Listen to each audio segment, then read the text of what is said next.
Hi, welcome to Hostbox CA channel and back to the tutorial for Java beginners. Today we are going to continue the topic called inter-thread communication in Java.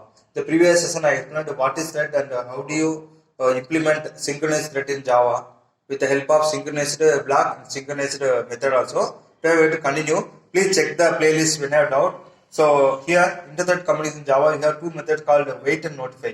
Okay, generally what is meant by inter-thread communication? It means what? It allows us one synchronized thread can communicate with other synchronized thread. Or we can say it is a mechanism in which a thread goes into wait state until another thread sends a notification. So now before see and also we have now what is wait and notify here. Better clarity. Wait means what? A thread goes into sleeping state until some thread calls it notify.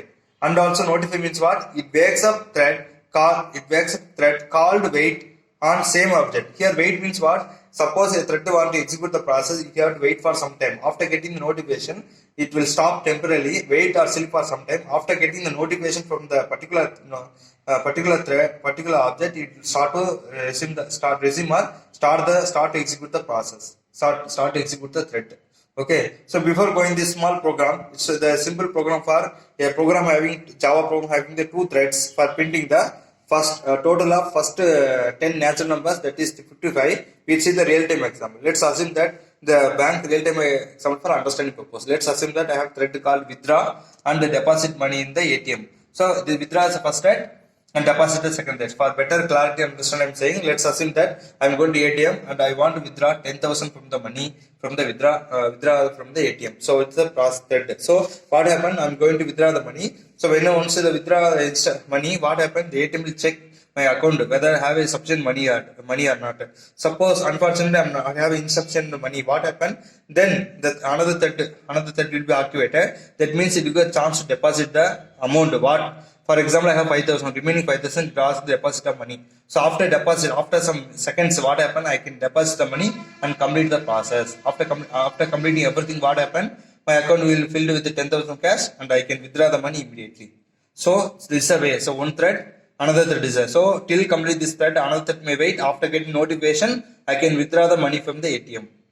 Now come to the program. Here let's assume the example program having the thread called demo. Another program having the thread called my thread here. So here I am starting the program where demo.java. I am starting the program public static void main string arguments. So then I am creating the thread my thread t is equal to new my thread. For this thread I am creating the object here.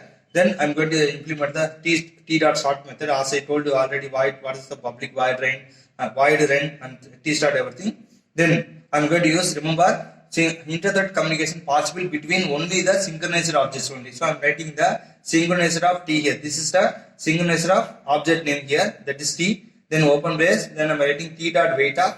Then s dot o dot p of t dot total. This is for printing some total number. And I am implementing the t dot wait method. It means what? After getting notify method, once notify method call this thread, then only the thread will be complete the process. Still not it may be the sleep or wait for some time. So very simple program. Demo.java. I am writing the program where I am using the t.start method and t.wait method where I am writing the SOP t.total only. Now come to the second thread where class my thread extends thread. This is a user defined thread. I already told you. Then open brace I am writing int total is equal to 0. Then I am calling the public void ren method. Then I am using the synchronized block method, that is synchronized of this. This is the current object. Synchronized this for refer only the current object. Then I am writing for int I is equal to 0, I less than 10 equal 10, I plus plus, then total is equal to total plus I. That means what? Initially total is 0. This is for shortcut of printing the first 10 natural numbers, addition of 10 natural numbers. So once I execute the program, it will print the answer 55 here. So then I am writing total is equal to total plus 5, then this start notify. Current object implementing the notify method. Once the notify method activated, what happened? It go on the thread method here. The thread method, what I am writing, signal thread, what I write, that is t.total. That means what? It go on it will go and call the thread. At last it print the number to 55 here. Very easy. 55 number answer is notified. That is 10 into 11 by 2 formula. Then here remember, thread scheduler always allocate the CP for the thread based on this condition, either whether the thread is in wait state or notify method. This is important. So once notify method send the notification this thread and object, it will activate it. At last it will print the answer of 55. Okay, so remember, inter-thread communication means what? It's a mechanism in which a thread goes into the wait state until another thread sends a notification. So let's assume this real-time example for understanding purpose. These are very important point of the inter-thread communication in Java. Please, thank you for watching the video. Please like and share, comment and share it. Thank you.